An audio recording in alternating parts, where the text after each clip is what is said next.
Hello and welcome to season 4 of the PhD Life Coach podcast. I am so excited that we have even reached season 4. There are now 138 episodes and at time of recording over 112,000 downloads. So thank you so much to all of you who have been a part of that.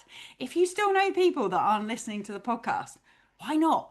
Make sure you send them an episode. It is super exciting to be returning for another year of the podcast. And I am really looking forward to all the things that we have lined up for you. Today, we're going to be thinking about something that comes up in so many of my sessions. So at the moment, I have 83 people in my membership. They're all PhD students who are looking to overcome procrastination, get the stuff done, and relearn how to enjoy their PhDs.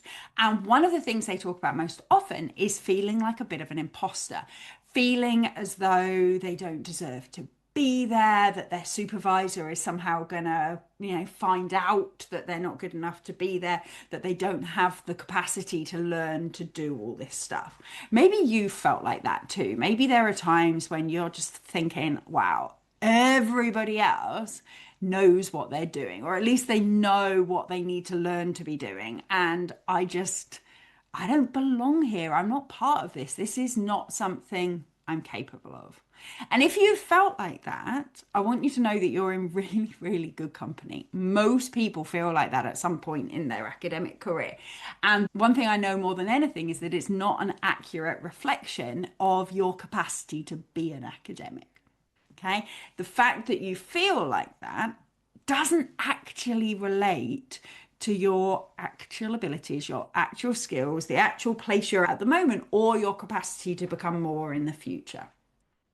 It seems to be completely independent and more driven by the circumstances you find yourself in, the experiences you've had in the past, and the way you interpret all of that. The problem is when we tell ourselves we're an imposter and we tell ourselves that the reason we're finding something difficult or the reason we don't know something is because we don't deserve to be here, because we're not good enough to be here, what it does is it shuts down all of our creativity. Okay, suddenly it turns from something that is solvable, is figure outable, into something that is just a kind of inherent trait weakness on your part. And then we can't do anything about it. It's like you might have seen these challenges where they give some people puzzles that are solvable and they give some puzzles that are insolvable. And if they tell you it's an insolvable puzzle, most people will just stop. Most people won't even bother to keep trying something that they've been told is impossible. And if you're the one telling yourself you're not good enough to do something, then it's really hard to believe that you're going to make decisions, that you're going to prioritize, that you're going to learn, that you're going to figure it out. The other reason that imposter syndrome can be so sort of paralyzing is that it sees you as a really unidimensional person. It really focuses on this particular context, so the academic context, and your current state of being, and take those two things and make it mean that you don't deserve to be here. And we've already talked about how it doesn't allow for the fact that you're going to change over time, that you're going to learn and develop. But it also doesn't account for the skills and expertise you've got in other sectors of your life. Now, you may say, I don't have other sectors. I don't have skills and expertise. But it's simply not true. All of you have experiences in other places or in other types of bits of life that you have expertise in. It might be previous or current jobs that you have alongside or before your PhD. It might be hobbies. It might be your personal circumstances. It might be the way you look after, say you've got a chronic illness, your skills and expertise are in managing that condition, perhaps looking after other people, parenting, looking after elderly parents. All of us have got expertises and experiences in other parts of our lives that imposter syndrome doesn't really take into account. And that's a problem as well. And the reason that's a problem, again, is twofold. One is that it doesn't sort of recognize that actually we're a sort of rounded human person, and that if we can be an expert in that area, maybe we can be an expert in this area too. But it also prevents us transferring expertise from one setting to another. This is something that actually many moons ago I used to do some research about how skills you learn in one setting can be applied to others. And the main take home of that research was they can be, but you have to do it intentionally and in a kind of reflective way because it doesn't just happen automatically. And when we're telling ourselves we're imposters, we don't deserve to be here, that perhaps there's this other place where, yeah, I fit over there, I don't fit here, then we often don't take the time to think about what do I know from that other bit of my life, whether it's a career, whether it's hobbies, whether it's personal circumstances, that I can apply to what I'm here doing today. And so that's what I'm going to speak about in this first episode of season 4, is how you can use expertise that you have from other parts of your life to improve your own experience of your PhD, or indeed broader academia if you're not a PhD student anymore. Now, I think the best way to illustrate this is to give you a couple of examples, right? So those of you who have been around for a while will know that I have a bit of a kind of circus hobby. Okay, so I used to do aerial silks quite a lot, and now I'm more doing sort of poi and generally trying to throw things around. Poi mostly, little bits of juggling and Diablo and stuff. And you might think that there are no parallels between circus and doing a PhD or surviving in academia. But actually, those of you who listen regularly will have heard me draw parallels quite regularly. So, as an example, one of the parallels I draw is between tightrope walking and procrastination or staying focused, because often we think that we need to stay focused all the time and that focused people don't lose focus. Same as we often think, if we don't know anything about circus, that tightrope walkers don't wobble. But it's not true. Tightrope walkers do wobble. People who are highly focused do lose focus. The difference between experts, whether that's in the tightroping world or whether that's in the staying focused world, the difference between experts and beginners is when and how quickly they notice that they're wobbling, either physically or in focus, and how expertly they can correct that. So a beginner tightroper doesn't notice they're wobbling until they've really, really wobbled, and then often is either too late to correct, doesn't know how to correct, or massively overcorrects and falls off the other side. Whereas an expert tightroper notices the little wobble, but knows exactly what to do just to bring themselves back to imbalance again without it being a big drama. So to the non-expert eye, you don't see them wobble when they have. And it's the same with focus. People who are very good at staying focused, they do sort of go, oh, squirrel. And then they bring their eyes back to what they were doing. They don't make a big deal of the fact that they just saw a squirrel. They just bring it back to where they were. So that's an example of an analogy from my circus world. Now, I find it really, really useful to draw analogies from my circus world because it's a world that I understand. Now, I don't want to overstate this, guys. I am not an expert in any of this by any stretch, but I know quite a few people who are. It's a world that I enjoy. It's a world that I enjoy learning about. And so when I think of parallels from that world, they seem very visual. They seem within my kind of comfort zone. And they give me a fresh way of looking at things. You know, I talk about plate spinning in one of my courses about what to do when you've got too much to do, for example. And that's another circus trick. We think about juggling quite often and that kind of skill acquisition associated with building up the ability to do that. And how often in PhDs we think we can just jump straight to the hard bit without the sort of build up and so on. When we can translate it to something we're familiar with and that feels lower stakes often than our PhD academic life, then suddenly it can bring clarity in a place that you hadn't had clarity before. Now, I've used this kind of finding analogies, finding expertise from other areas and applying them to your academic life with clients as well. So, as an example, I had a client who was very into hiking. They were into hiking, they loved that kind of route finding, and in fact, they taught others how to do it. They taught others how to navigate, they led climbs and led walks and so on. So this was a world that they loved, that they felt highly competent at, and they had a lot of experience at. And we then sort of translated that to the academic world, the idea of wayfinding through a project, that actually there's not necessarily one correct route, that the route you choose depends on who's on the hike with you and what conditions there are and how everyone's doing and all of those things, and how sometimes the route that you planned needs to change, and that doesn't make it a failed hike. It means that you're changing your priorities about where you're trying to get to, and why understanding what the people in your group are trying to get out of a hike would help you to design what type of hike to take them on. So all of these things about tailoring it, about responding to setbacks, about considering morale as well as physical ability, about prioritizing whether, are they there for the waterfalls or are they there for the physical challenge, or do they want particularly Instagram worthy photos, or are they trying to build their fitness, or why are they doing this?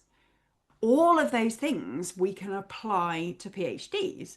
And if you're not in that world, then that won't feel intuitive to you. But if you're somebody who loves the outdoors and loves hiking, then suddenly it kind of makes sense. It's like, oh, I'm plotting a route through this landscape. I'm where I am now, and my submission and Viva is somewhere over there, the other side of this landscape, and I can plot my route through this landscape. And I'm capable of doing that. And suddenly, if you're someone who's capable of navigating that and making those decisions in a kind of geophysical landscape, then you can start going, okay, well, how would I do that? And how can I translate that to what I'm trying to do here, where it's more of a metaphorical landscape? So that's another example. So we've got kind of circus as an analogy, we've got hiking as an analogy. There's also then more professional analogies, right? So lots of you will have either had jobs before or will have jobs alongside doing your PhD, maybe within academia or outside of. And actually taking translations from those can really help too. In fact, some of the biggest imposter syndromes that I get are people who are really big wigs in their like professional area, either previously or still now, but who are relative beginners in academia. And I think it comes across because it's such a contrast that if in your professional life you're used to people thinking you're great and knowing what you're talking about and coming to you for advice, then suddenly being the one who doesn't know anything can be a real challenge, right? Because you're like, whoa, it has been a long time since I felt this much of a beginner. Now, just as a little aside, if any of you are thinking, I don't really have I don't have another job outside and I don't really have any hobbies, this is a really good reason to take up some hobbies. I'm a big fan of hobbies for work-life balance, and I've got some podcasts lined up about that stuff soon. But being a beginner again in something is a brilliant thing to do, and learning how you navigate beginnerness in something like circus, for example, can translate hugely into navigating beginnerness in academia too. But yeah, so these people who they have their amazing careers where they're really well respected and suddenly they're beginners again in academia, that can be really, really hard to manage. One of the things that can really help is really reminding them that all that skills and expertise they have in their professional setting, they can use in the academic setting too. Now, they might have to translate it. Settings work very differently, right? If you're from corporate America or you're from a small charity in rural Lincolnshire, it might translate very, very differently. But thinking about how do I handle things like that there and how would I handle it here? Or even if you're senior enough that you advise other people, so you have junior people in your either current or past job, thinking about how you would help them navigate the uncertainties of that setting again can create really good parallels for you to bring into academia. I'm going to give you two examples. So, one example I haven't worked with directly, but I love the analogy because I think it really helps lots of people, and that is about being a high class chef. So, working anywhere where you've got a very kind of regimented kitchen. So, there are so many lessons that we can take from chefing. And those of you, maybe cooking's your hobby, right? It doesn't even have to be a job. Maybe cooking's your hobby and you're really good at this too. But in sort of high class French cooking, they have this concept called mise en place, with apologies to everybody who has a good French accent, which basically means everything in its place. And one of the things that happens at the end of a chef's shift is that they reset everything back to where it was at the start of the shift. So that's cleaning down, that's restocking fridges, recreating basic sauces if you have sauces that are always in the fridge that you can use and things like that. Getting everything back so that it's exactly where it was and exactly where you need it to be when you return to work tomorrow. That is one of those examples of something that people do in that profession, or if you're an organized home cook, you may do there as well, that actually translating through into your PhD. How can you make sure that stuff is back in the metaphorical fridge, that things are processed and put away, that things are back where you need them to be when you start back up again? A second example of a professional setting, I have had several clients and still do had several clients who have medical careers either before or alongside their PhDs. So they're doctors, they're nurses, they're physios, they're healthcare practitioners of a whole variety of things. And often they're doing their PhDs alongside their clinical duties. And often the things that we struggle with in an academic or PhD setting are things that they're handling all day, every day. So I recently had a conversation with a client who was struggling with prioritization. They had lots and lots of things that they needed, in inverted commas, to do, they had to do in their mind, or at least that they had choices about doing. And they were really, really struggling to pick because all of them felt important. And I encouraged them to really reflect this back to how they would handle it in a medical setting. And they was, in a medical setting, I would accept that I can't do all the things and I would prioritize based on urgency, based on need, based on where I can make the biggest impact and so on and so forth. And that I would have some acceptance for the fact that there are some bits that I can't do to the best of my ability because I've got to prioritize these other people. And so therefore I do what needs to be done and nothing more. And they're not saying that that's easy, but that they get it and they accept it and they know how to process it. And we talked a little bit about how they would support more junior members of staff, because when you start out in healthcare, you have the same thing, right? You want to help everyone, you want to do all the things, and it's hard to realize that you can't. And as they were thinking through how easy that was for them in their professional setting and what they would say to their junior healthcare practitioners who were struggling, they were increasingly able to see how they could apply that into their PhD and academic world.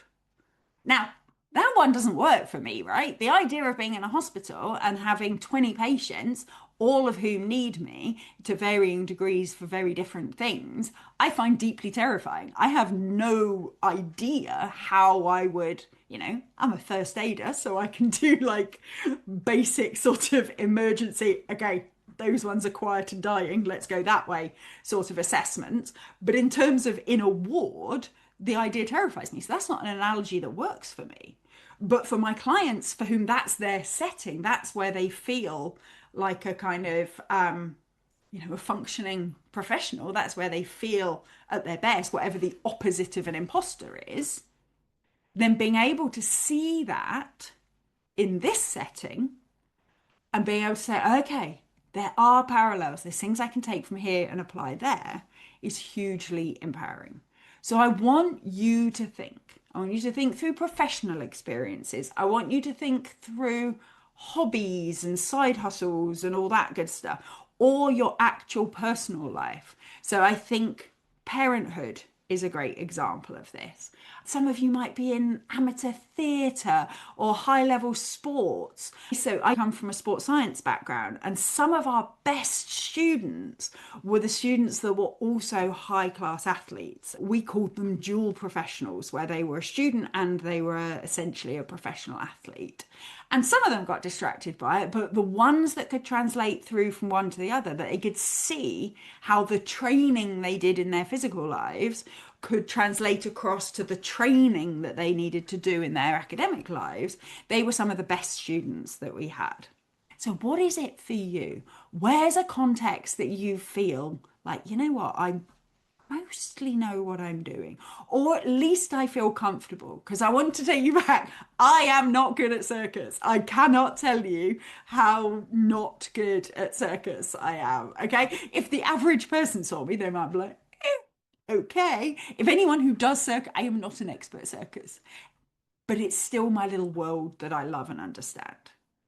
What's your little world where you feel like you kind of get it, you kind of can see it? And I'll set you the challenge of drawing some analogies, drawing some stories, lessons that you can take from that world and apply into your PhD or academic world.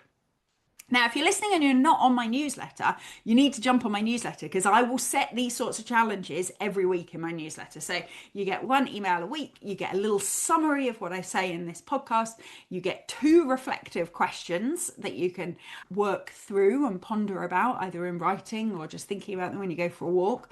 And I'll give you a specific action. And that is something that will help you to actually apply the stuff that we're talking about in these podcasts, so that you don't just listen to them and go, oh, that was interesting, and then never look again. So if you're not on it, go to my website, phdlifecoach.com, and there's a big orange button right in the front where you can join the newsletter, and you'll get prompts like that. What is your little world that you could take and apply? And how could you use that to help you develop a sense of expertise in your academic world too? It's worked so well for me, worked so well for so many of my clients, and I'm excited to hear what you guys all come up with. So if you join my newsletter, just drop me a message back. Let me know what analogies you came up with, what applies out into your world. Anyway, that is the first episode of Series 4, and I can't wait to be with you for the rest of the academic year. Thank you all for listening, and see you next week. Thank you for listening to the PhD Life Coach podcast. If you like this episode, please tell your friends, your colleagues, and your universities. I'd appreciate it if you took the time to leave a review, give me stars, stickers, and all that general approval as well. If you'd like to find out more about working with me, either for yourself or for people at your university, please check out my website at thephdlifecoach.com. You can also sign up to hear more about my free group coaching sessions for PhD students and academics. See you next time.